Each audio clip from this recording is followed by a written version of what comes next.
യേശുവിൻ വാഗ്ദാനമേ പാവനാത്മനേ, ജീവൻ നൽകുന്ന ചൈതന്യമേ പരിശുദ്ധാത്മാവേ.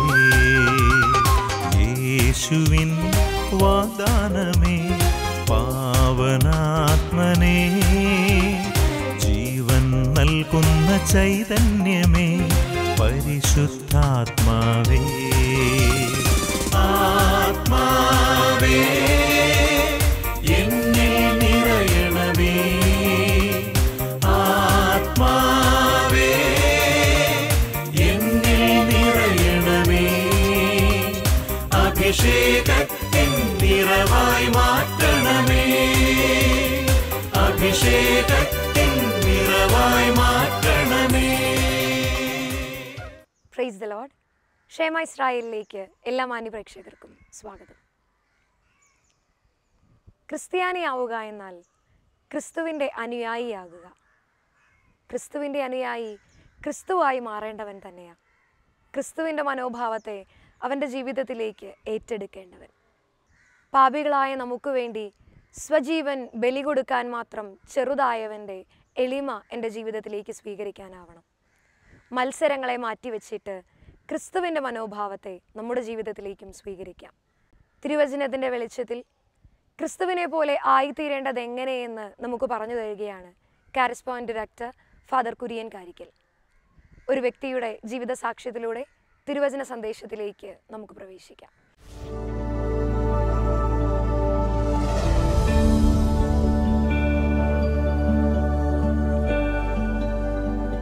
ഞാനിവിടെ ഒന്ന് പ്രാർത്ഥിച്ചതിൻ്റെ ഫലമായി എൻ്റെ അച്ചാച്ചൻ്റെ ഹാർട്ടിൻ്റെ സർജറി വിജയകരമായി നടന്നു. പിന്നെ എനിക്ക് ആരോഗ്യമുള്ളൊരു കുഞ്ഞിനെ നൽകി ദൈവം അനുഗ്രഹിച്ചു.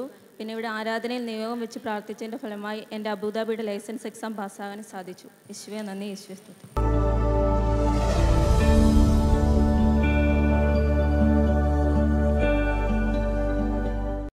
Praise the Lord. ഈശോ മിശിഹായ്ക്ക് സ്തുതിയായിരിക്കട്ടെ. പ്രിയപ്പെട്ടവരെ, നമ്മൾ ഈ വചന ശുശ്രൂഷയിൽ ചിന്തിക്കുന്ന വിഷയം മഹനീയമായ ചില മനോഭാവങ്ങളെക്കുറിച്ചാണ്. ബൈബിളിലൂടെ ധ്യാനാത്മകമായി കടന്നുപോയപ്പോൾ ഞാൻ കണ്ടെത്തിയ രണ്ട് പ്രധാനപ്പെട്ട കാര്യങ്ങൾ: ഒന്ന്, മഹനീയമായ ചില പ്രാർത്ഥനകൾ; രണ്ടാമത്തേത്, മഹനീയമായ ചില മനോഭാവങ്ങൾ. നമ്മൾ ഈ സമയം ചിന്തിക്കുന്നത് മഹനീയമായ 7 മനോഭാവങ്ങളെക്കുറിച്ചാണ്. നമുക്ക് കാണാൻ സാധിക്കും, നിങ്ങൾ സുഭാഷിതങ്ങൾ 27:19, അതുപോലെ പുതിയ നിയമത്തിൽ ഫിലിപ്പിയർക്ക് എഴുതിയ ലേഖനം 2-ാം അധ്യായത്തിൻ്റെ 3 മുതൽ 5 വരെയുള്ള വചനഭാഗം.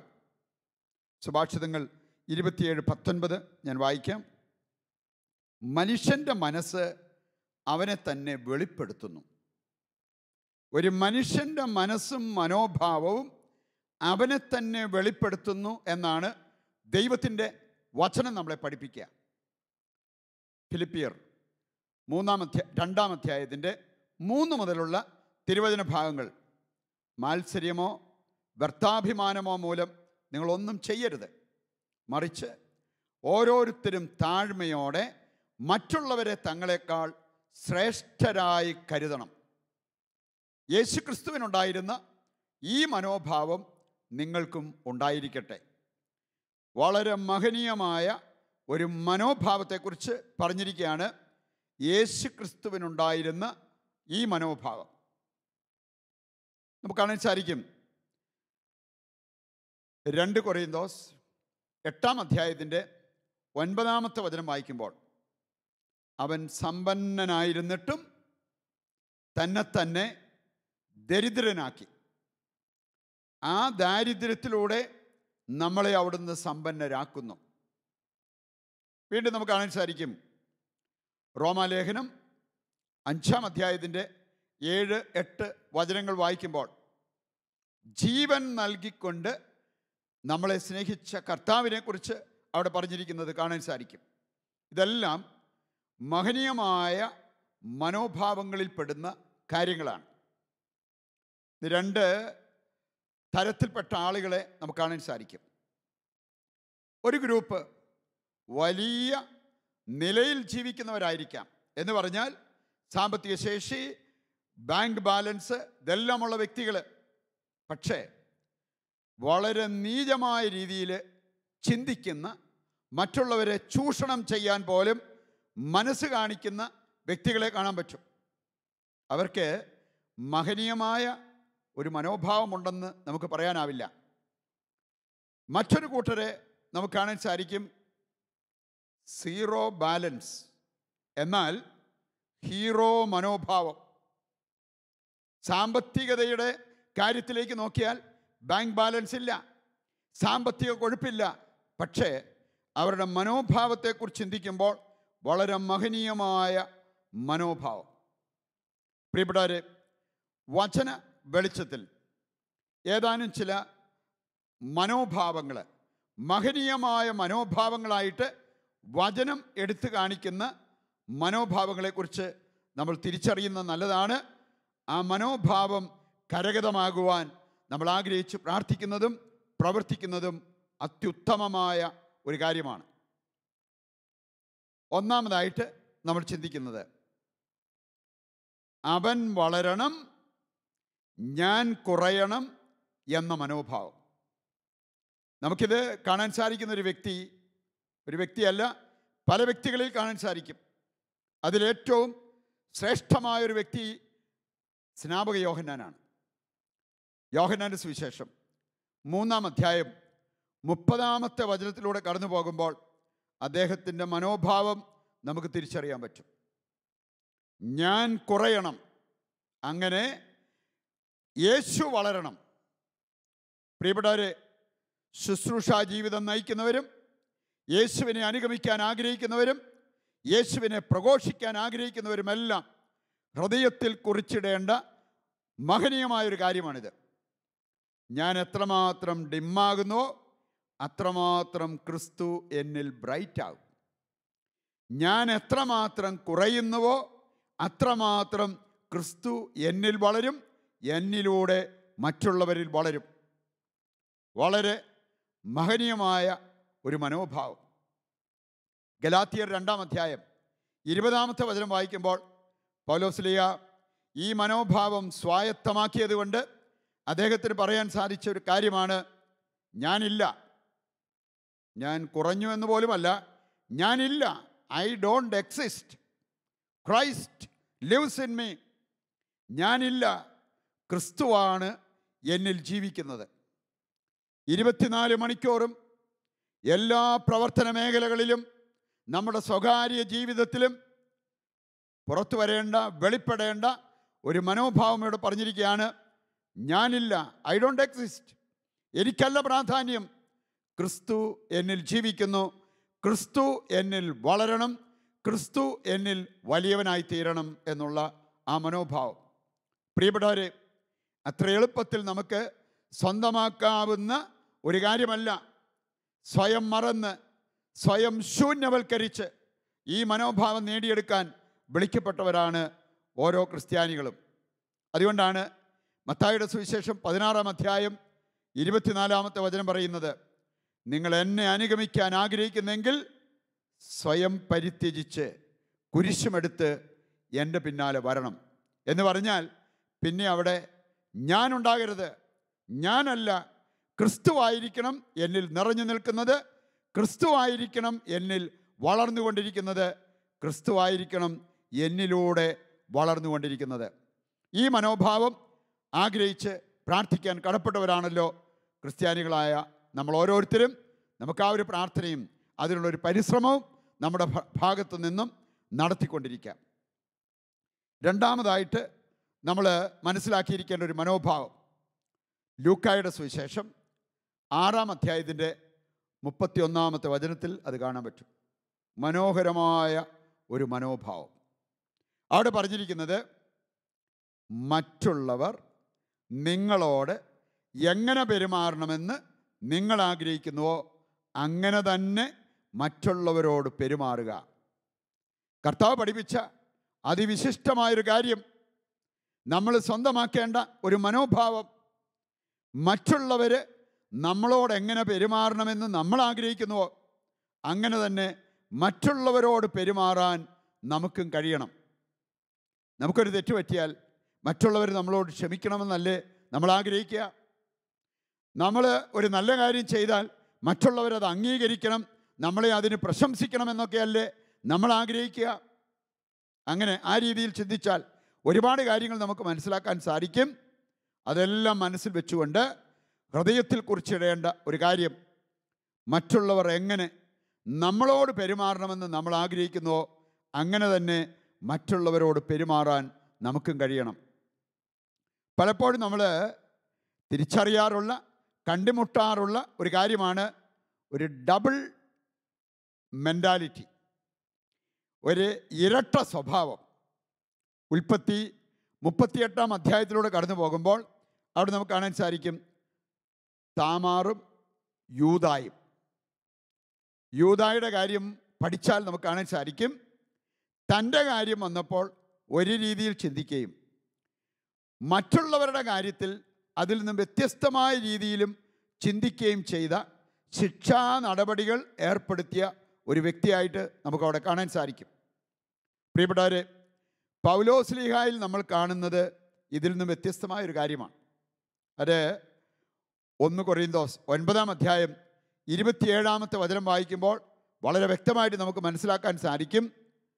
പൗലോസ്ലീഹ ചെയ്തത് മറ്റുള്ളവരോട് കൂടുതൽ അനുകമ്പ കാണിക്കുകയും തൻ്റെ കാര്യത്തിൽ അങ്ങേയറ്റം നിർബന്ധം പിടിക്കുകയും ചെയ്ത, സ്ട്രിക്റ്റായിട്ട് കാര്യങ്ങൾ നീക്കിയ ഒരു വ്യക്തിയാണ് പൗലോസ്ലീഹ എന്നീ വചനഭാഗത്തിലൂടെ നമുക്ക് മനസ്സിലാക്കാൻ സാധിക്കും.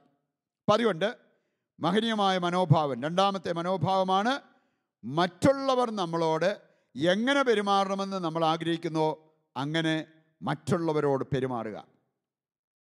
മൂന്നാമത്തെ മഹനീയമായ മനോഭാവം ഇതാണ്: വിജയകാരണം ദൈവം, പരാജയ കാരണം എൻ്റെ തന്നെ വീഴ്ചകൾ. അഹങ്കാരികൾ ചെയ്യുന്നത് നേരെ വിപരീതമാണ്. വിജയകാരണം അവർ സ്വയം ഏറ്റെടുക്കും, പരാജയ കാരണം മറ്റുള്ളവരുടെ മേൽ ചുമത്തും. അതല്ല മഹനീയമായ മനോഭാവം. വിജയകാരണം എപ്പോഴും ദൈവത്തിന് കൊടുക്കും. 1 കൊറിന്തോസ് 15:10 വായിച്ചാൽ പൗലോസ്ലീഹായ്ക്ക് ഈ മനോഭാവം ഉണ്ടായിരുന്നു. അതുകൊണ്ടാണ് അദ്ദേഹം പറഞ്ഞത്, ഞാൻ എന്തായിരിക്കുന്നുവോ എൻ്റെ ജീവിതത്തിലെ നേട്ടങ്ങൾ, എൻ്റെ ജീവിതത്തിലെ വിജയങ്ങൾ, അതിൻ്റെ എല്ലാം കാരണം എൻ്റെ ദൈവമാണ്.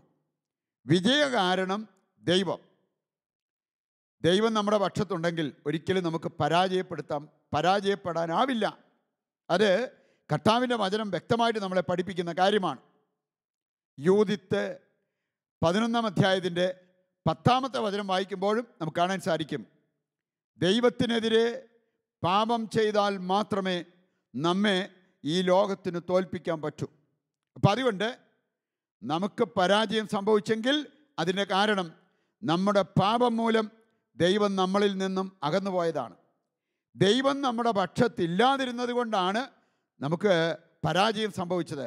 അത് നമ്മുടെ പാപം മൂലമാണെന്ന് തിരിച്ചറിഞ്ഞ് അനുദപിച്ച് ദൈവത്തിൻ്റെ പക്കലേക്ക് തിരിച്ചു വരുവാൻ നമുക്ക് ഓരോരുത്തർക്കും സാധിക്കുന്നെങ്കിൽ, പ്രിയപ്പെട്ടവരെ, വിജയസാധ്യത വീണ്ടും നമ്മുടെ ജീവിതത്തിലേക്ക് കടന്നു വരും. അപ്പം അതുകൊണ്ട് മൂന്നാമത്തെ മനോഭാവം ഇതാണ്: വിജയകാരണം എൻ്റെ ദൈവം, ദൈവത്തിൻ്റെ അനുഗ്രഹം. ഞാൻ പരാജയപ്പെട്ടെങ്കിൽ അതെൻ്റെ വീഴ്ചകൾ കൊണ്ട്, എൻ്റെ പാപങ്ങൾ കൊണ്ടാണ് എന്ന് തിരിച്ചറിഞ്ഞ് അനുദപിച്ച് ദൈവത്തിൻ്റെ പക്കലേക്ക് തിരിച്ചു വരിക.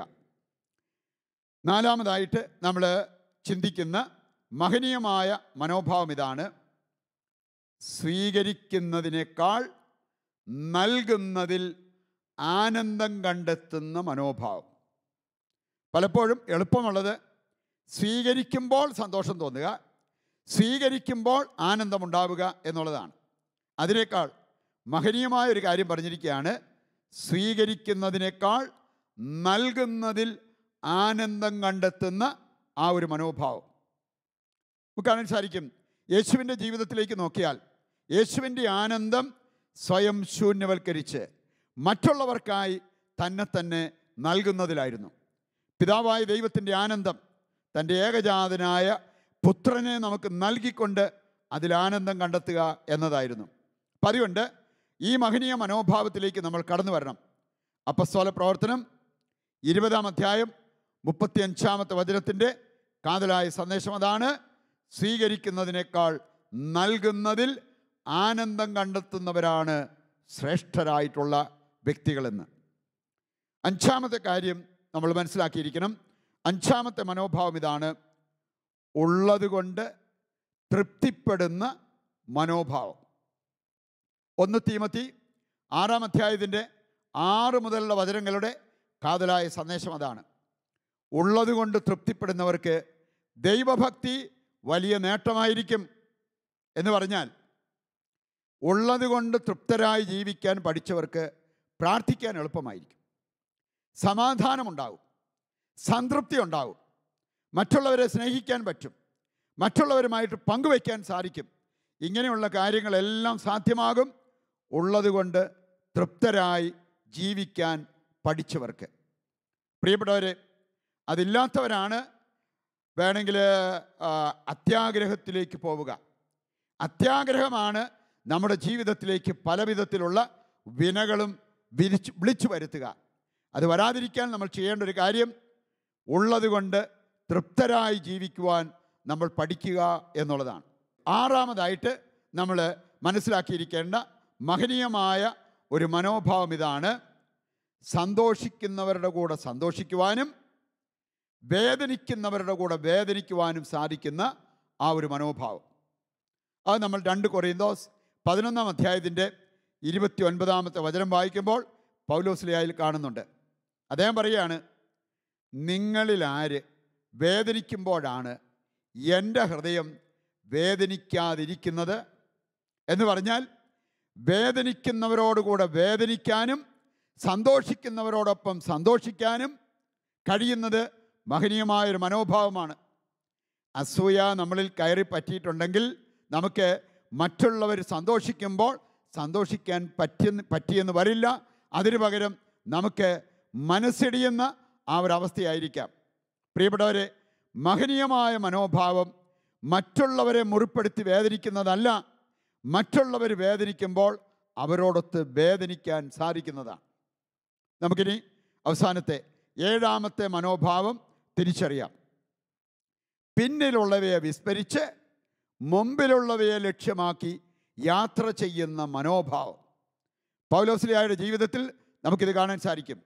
ഫിലിപ്പിയർ 3-ാം അധ്യായം അതിൻ്റെ 13 മുതലുള്ള വചനങ്ങൾ വായിക്കുമ്പോൾ പൗലോസ്ലീഹ പറയുകയാണ്: ഒരു കാര്യം എനിക്കറിയാം, ഞാനെങ്ങും എത്തിയിട്ടില്ല, ഇനിയും ഞാൻ ആത്മീയമായിട്ട് ഒത്തിരി വളരണം, ദൈവത്തോട് കൂടുതൽ അടുക്കണം. പക്ഷേ ഒരു കാര്യം ഞാൻ തീരുമാനിച്ചു, എൻ്റെ പിന്നിലുള്ളവയെ വിസ്മരിച്ച് മുമ്പിലുള്ളവയെ ലക്ഷ്യമാക്കി ഞാൻ എൻ്റെ യാത്ര തുടരും. പ്രിയപ്പെട്ടവരെ, പഴയ കാര്യങ്ങളെ നമ്മൾ ചെയ്ത വൻകാര്യങ്ങളായിരിക്കാം, നമുക്ക് ലഭിച്ച വേദനകളായിരിക്കാം, അതെല്ലാം ഒന്ന് മറന്നിട്ട് ഇനി എത്രമാത്രം നന്മകൾ നമുക്ക് ചെയ്യാൻ സാധിക്കും, എത്രമാത്രം നല്ലവരായി നമുക്ക് ജീവിക്കാൻ സാധിക്കും എന്ന് ചിന്തിച്ചുകൊണ്ട് ജീവിതം മുമ്പോട്ട് നയിക്കണം. നമ്മുടെ യാത്ര പുറകോട്ടാകാതെ പിന്നോട്ടാകാതെ എപ്പോഴും മുമ്പോട്ടായിരിക്കണം. അതിനുവേണ്ട കൃപയ്ക്കും ഈ മഹനീയമായ മനോഭാവങ്ങൾ സ്വായത്തമാക്കാനുള്ള വരത്തിനും വേണ്ടി വിശുദ്ധ കുർബാനയുടെ സന്നിധിയിലിരുന്ന് നമുക്കിപ്പോൾ പ്രാർത്ഥിക്കാം.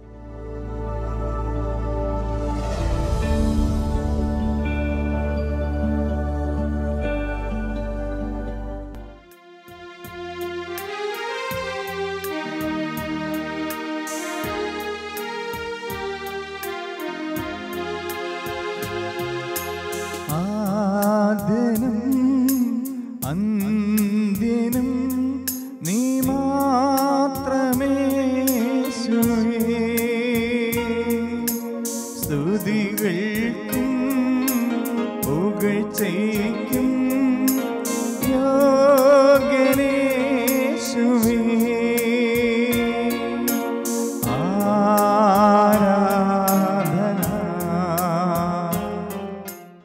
പ്രിയപ്പെട്ടവരെ, ദിവ്യകാരുണ്യനാഥനോട് ചേർന്നിരുന്ന് നമ്മൾ പ്രാർത്ഥിക്കുന്ന സമയമാണ്. നമ്മളിന്ന് വചനത്തിലൂടെ മനസ്സിലാക്കിയ ഒരു കാര്യമാണ് മനുഷ്യൻ്റെ മനസ്സും മനോഭാവവും അവനെ തന്നെ വെളിപ്പെടുത്തുന്നു. സുഭാഷിതങ്ങൾ 27-ാം അധ്യായത്തിൻ്റെ 19-ാമത്തെ വചനം നമുക്ക് വീണ്ടും ഒന്ന് കേൾക്കാം. വെള്ളത്തിൽ മുഖം പ്രതിബിംബിക്കുന്നത് പോലെ മനുഷ്യൻ്റെ മനസ്സ് അവനെ തന്നെ പ്രതിഫലിപ്പിക്കുന്നു. നമുക്കറിയാം, പ്രഭാഷകൻ 19-ാം അധ്യായം 29-ഉം 30-ഉം വചനങ്ങൾ വായിക്കുമ്പോഴും അവിടെ പറഞ്ഞിട്ടുണ്ട്, ബാഹ്യഭാവം കണ്ടാൽ മനുഷ്യനെ മനസ്സിലാക്കാൻ പറ്റും. ഒരു വ്യക്തിയുടെ ചിരി, നടപ്പ്, വേഷം, ഇക്കാര്യങ്ങൾ അവൻ്റെ സത്വം വെളിപ്പെടുത്തും എന്നാണ് പറഞ്ഞിരിക്കുന്നത്. നമ്മളിന്ന് ഏതാനും മഹനീയമായ മനോഭാവങ്ങളെക്കുറിച്ച് തിരിച്ചറിയുകയുണ്ടായി. അതിൽ നമുക്ക് ആഗ്രഹിച്ച് പ്രാർത്ഥിക്കാവുന്ന ഏറ്റവും വലിയ മനോഭാവമാണ് യേശു ക്രിസ്തുവിൻ്റെ മനോഭാവം. മറ്റുള്ളവരെ ശ്രേഷ്ഠരായി കണക്കാക്കുന്ന യേശു ക്രിസ്തുവിൻ്റെ മനോഭാവം. രോഗശാന്തി പ്രാപിക്കാൻ കുറച്ചുകൂടി എളുപ്പമായിരിക്കാം. പ്രിയപ്പെട്ടവരെ, ഒരു ജോലി സമ്പാദിക്കാൻ കുറച്ചുകൂടി എളുപ്പമായിരിക്കാം.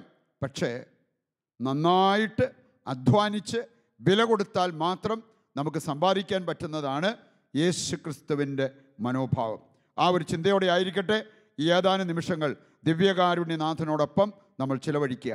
വിശുദ്ധ കുർബാനയിലേക്ക് നമുക്കൊന്ന് നോക്കാം. കർത്താവിനെ നമുക്ക് കാണാം. ദൈവത്തിൻ്റെ മുഖമാണ് വിശുദ്ധ കുർബാന. ദൈവസ്നേഹത്തിൻ്റെ അടയാളമാണ് വിശുദ്ധ കുർബാന. റോമാലേഖനം 5-ാം അധ്യായം 5 മുതലുള്ള വചനങ്ങൾ, പ്രത്യാശ നമ്മെ നിരാശരാക്കുന്നില്ല. കാരണം നമുക്ക് ലഭിച്ചിരിക്കുന്ന പരിശുദ്ധാത്മാവിലൂടെ ദൈവത്തിൻ്റെ സ്നേഹം നമുക്ക് വെളിപ്പെട്ട് കിട്ടിയിരിക്കുന്നു. വീണ്ടും നമ്മൾ കാണുകയാണ്, സാധാരണഗതിയിൽ സ്നേഹിതർക്ക് വേണ്ടി പോലും ആരും ജീവൻ ബലി കഴിക്കാറില്ല. കർത്താവ് ചെയ്ത കാര്യം, നാം പാപികളായിരിക്കെ അവിടുന്ന് നമുക്ക് വേണ്ടി മരിച്ചു. അങ്ങനെ നമ്മോടുള്ള സ്നേഹം അവിടുന്ന് പ്രകടമാക്കി. യേശുവിൻ്റെ മനോഭാവം എത്ര വലിയ മനോഭാവം! ഈ മനോഭാവമാണ് നമ്മൾ സ്വന്തമാക്കേണ്ടത്. ദിവ്യകാരുണ്യനാഥ, അങ്ങയോട് അടുത്തിരുന്ന് പ്രാർത്ഥിക്കുമ്പോൾ, കർത്താവെ, ഒരു രോഗശാന്തിക്കുപരിയായി, ഭൗതികമായൊരു നേട്ടത്തിനുപരിയായി അങ്ങയുടെ മനോഭാവം, ആ മനോഭാവം സ്വന്തമാക്കുവാൻ ഞങ്ങളെ അനുഗ്രഹിക്കണമേ. അതിനായി കർത്താവെ, ഞങ്ങളുടെ ഹൃദയവും മനസ്സും അവിടുത്തെ മുമ്പിൽ ഞങ്ങൾ തുറക്കുന്നു. ഞങ്ങളുടെ ജീവിതം പൂർണ്ണമായിട്ടും ഞങ്ങൾ അങ്ങേക്ക് സമർപ്പിക്കുന്നു. കർത്താവെ, വിശുദ്ധ എൽ റെഡ് പ്രാർത്ഥിച്ചതുപോലെ ഞങ്ങളും പ്രാർത്ഥിക്കുന്നു. അങ്ങയുടെ വചനം ഞങ്ങളുടെ കാതുകളിൽ നിറയട്ടെ. കർത്താവെ, ഞങ്ങളുടെ ഹൃദയം അങ്ങയെ സ്നേഹിക്കുവാൻ പഠിക്കട്ടെ. അങ്ങയെ സ്നേഹിക്കുന്ന ഹൃദയം അങ്ങയുടെ ഹൃദയം സ്വായത്തമാക്കും. നമുക്ക് ഏറ്റവും ആവശ്യമായിട്ടുള്ള കാര്യങ്ങൾ യേശുവിൻ്റെ ഹൃദയം പോലുള്ള ഒരു ഹൃദയത്തിൻ്റെ ഉടമയായി മാറുക, യേശുവിൻ്റെ മനോഭാവം ധരിക്കുക, യേശു ക്രിസ്തുവിൻ്റെ അടയാളങ്ങൾ നമ്മുടെ ശരീരത്തിൽ കൊണ്ടു നടക്കുക. ഗലാത്യർ 6-ാം അധ്യായത്തിൻ്റെ 17-ാമത്തെ വചനം നമ്മളെ ഓർമ്മിപ്പിക്കുന്ന കാര്യം അതാണ്. നമുക്ക് ഹൃദയവും മനസ്സും സ്വർഗത്തിലേക്ക് ഉയർത്താം. ദിവ്യകാരുണ്യനാഥൻ്റെ പക്കലേക്ക് നമ്മുടെ കരങ്ങൾ നീട്ടി നമുക്ക് പ്രാർത്ഥിക്കാം. ഈ മനോഭാവത്തിന് വേണ്ടി പ്രാർത്ഥിക്കുമ്പോൾ അതോടൊപ്പം നമുക്ക് വേണ്ട മറ്റ് അനുഗ്രഹങ്ങളെല്ലാം കർത്താവ് നമ്മുടെ മേൽ ചൊരിയും. കർത്താവെ, അവിടുത്തെ സന്നിധിയിലേക്ക് ഞങ്ങളിതാ കരമുയർത്തുന്നു. കർത്താവെ, അവിടുത്തെ ഹൃദയം ഞങ്ങൾക്കായി തുറക്കണമേ എന്ന് പ്രാർത്ഥിക്കുന്നു. ഞങ്ങളുടെ ഹൃദയം കൊണ്ട് അങ്ങയുടെ ഹൃദയത്തോട് വിളിച്ചപേക്ഷിക്കുന്ന ഞങ്ങളുടെ പ്രാർത്ഥനയ്ക്ക് അവിടുന്ന് ഉത്തരം നൽകണമേ. കർത്താവെ, അങ്ങയുടെ മനോഭാവം മാത്രമല്ല, ഞങ്ങൾക്ക് ആവശ്യമായതെല്ലാം അവിടുന്ന് നൽകി അനുഗ്രഹിക്കണമേ. അങ്ങേക്ക് എല്ലാ കാര്യങ്ങളും സാധ്യമാണ്. ലൂക്കായുടെ സുവിശേഷം 18:27 അങ്ങ് പറഞ്ഞിട്ടുണ്ടല്ലോ, മനുഷ്യർക്ക് അസാധ്യമായതും ദൈവത്തിന് സാധ്യമാണ്. ഞങ്ങൾ വിശ്വസിക്കുന്നു കർത്താവെ. ആ വിശ്വാസം ഞങ്ങൾ ഏറ്റുപറയുന്നു. ഞങ്ങളെ തുടരണമേ. ഞങ്ങൾ രോഗികളാണ്, പാപികളാണ്, ദുർബലരാണ്. കർത്താവെ, സാമ്പത്തികമായി തകർന്നവരാണ്. ഞങ്ങളുടെ ഏത് ആവശ്യവും അവിടുന്ന് നടത്തിത്തരും. ആ ബോധ്യത്തോടെ ഞങ്ങൾ പ്രാർത്ഥിക്കുന്നു. കർത്താവെ, അവിടുത്തെ ശക്തമായ കരം ഞങ്ങളുടെ മേൽ ഉയർത്തണമേ. ഞങ്ങളെ അനുഗ്രഹിച്ച് ആശീർവദിക്കണമേ എന്ന് പ്രാർത്ഥിക്കുന്നു. പ്രിയപ്പെട്ടവരെ, കെട്ടുവാനും അഴിക്കുവാനും വിശുദ്ധീകരിച്ച് വിടുതൽ നൽകുവാനും കർത്താവ് നൽകിയിരിക്കുന്ന അധികാരത്തിന് കീഴിൽ നിന്നുകൊണ്ട് നിങ്ങളുടെ ശരീരത്തിൻ്റെ രോഗങ്ങൾ മനസ്സിൻ്റെ ഭാരങ്ങൾ, മുറിവുകൾ, കുടുംബത്തിൻ്റെ പ്രശ്നങ്ങൾ, കുടുംബാംഗങ്ങളുടെ പ്രശ്നങ്ങൾ എല്ലാം കർത്താവായ യേശുവിൻ്റെ നാമത്തിൽ ശാസിച്ചു മാറ്റി നിങ്ങൾക്ക് സൗഖ്യവും വിടുതലും വിശുദ്ധീകരണവും അഭിഷേകവും നൽകുന്നു. പിതാവിൻ്റെയും പുത്രൻ്റെയും പരിശുദ്ധാത്മാവിൻ്റെയും നാമത്തിൽ ആമേൻ. ഒരു നിമിഷം ഇരുകരങ്ങളും ഉയർത്തി കർത്താവിനെ സ്തുതിച്ചുകൊണ്ട് ആ സൗഖ്യവും അഭിഷേകവും യേശുവിൻ്റെ മനോഭാവവും നമുക്കിപ്പോൾ ഏറ്റെടുക്കാം. Hallelujah, hallelujah. യേശുവേ നന്ദി, യേശുവേ നന്ദി, യേശുവേ നന്ദി, യേശുവേ നന്ദി. ശിരസ് നമിച്ച് പരിശുദ്ധ കുർബാനയുടെ ആശീർവാദം നമുക്കിപ്പോൾ ഏറ്റെടുക്കാം. പരിശുദ്ധ പരമകാരുണ്യമേ